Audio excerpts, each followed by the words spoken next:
Hi guys, I've popped out on the golf course with Sam. We're on the 6th hole, and this short little par 3, it's interesting how it can cause problems. We notice when we look at the scores coming in how often people drop shots on 6. It's understandable, I think, in the fact that they tend to play away from the water and kind of aim left and make sure they don't go in the water, which is obviously sensible play. But Sam's going to just take us through today some of the kind of shots you might encounter if you do miss the green to the left on 6. Sam, what are the kind of things that you know, what kind of shots can people expect if they do have to play from the left hand side of the 6th hole? So if we look over at the slope here, we've got there's going to be potentially a downslope lie playing to the pin if it just misses the green.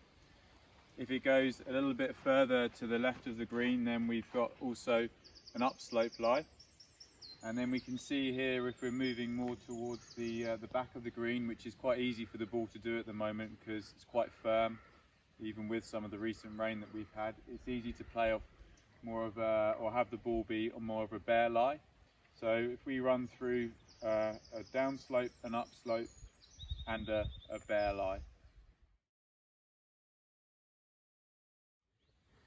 So when playing from a downslope lie, often the shots that we can see here, or what can be tricky, is controlling where the club head lands relative to the ball.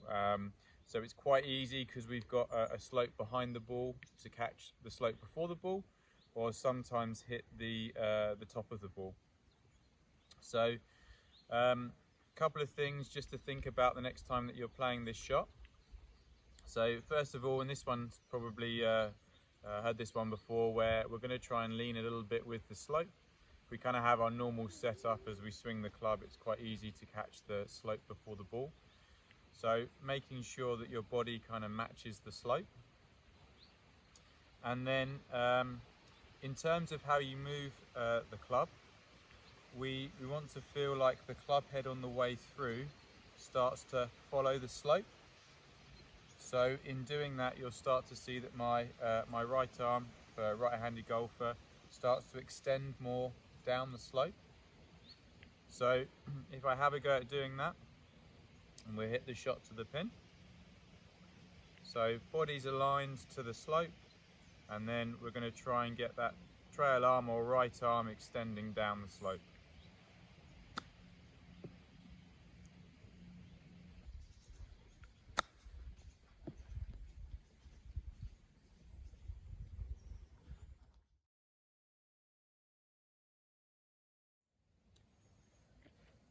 Okay, so when playing from an upslope, there's a couple of ways that we can look at playing this. Traditionally, perhaps would have looked at kind of going more with the slope. So you're leaning your shoulders and the hips more parallel to the slope, leaning back a little bit.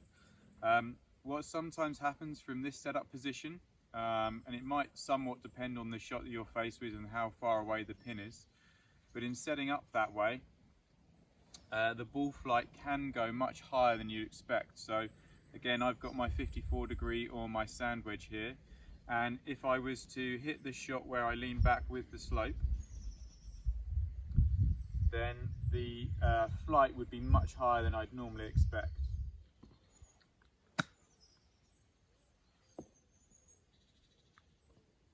So the other way to play this, as opposed to leaning back with the slope, as we said, it can play a very effective shot, but it's a lot higher than we'd expect with that particular club. So the other way to play it is to have a little bit more pressure or weight on your lead foot and have more of your normal setup. Now, the issue with this is as you start to move through, if you don't adapt anything, the club head's going to start to dig into the slope. So what we need to do is somehow get the club head travelling on the line of the slope. So to do that, what we can move through impact, or adapt through impact, is the lead arm starts to flex. So it almost kind of rises up against the left side of my body, my rib cage. And in doing that, it will start to follow the line of the slope. So the benefit of this shot is that we can stand more as we normally would do, and also the ball flight won't be quite as high, it will be more as we'd expect with that particular club, and yet we can still achieve a clean contact. So normal setup, you're not leaning with the slope, and then as you move through the shot to hit the shot, that lead elbow, lead arm, or in my case my left arm, starts to flex.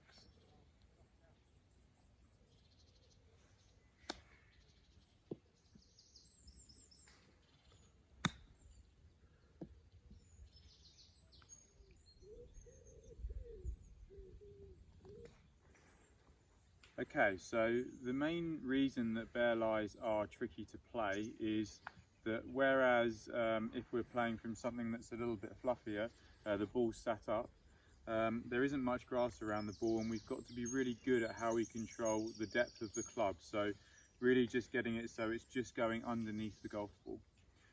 So a couple of things that we can do to help stop the club getting too low and perhaps catching the ground before the ball. A bit like the downslope, the two shots that we see from here typically is the club kind of lands before the ball, kind of bounces off of that firm ground, or then in a reaction to stop that, we then sometimes see the top of the ball hit. So one of the first things that I do from the bear lie is make sure that the handle is a bit higher. And what that does is it kind of stretches out the wrist so that actually from there it's much harder to get too far underground and get the club head digging in. So I look for the handle to be higher and almost feel that I do kind of stretch out a little bit, and then from there if I make some swings, the club head's just skimming across that lie. So handles high, I feel like I'm stretched out, so I haven't got much flex in my elbows, and then in doing that should be able to, as long as we pivot and turn, should be able to get a nice clean contact and hopefully the ball somewhere near the hole.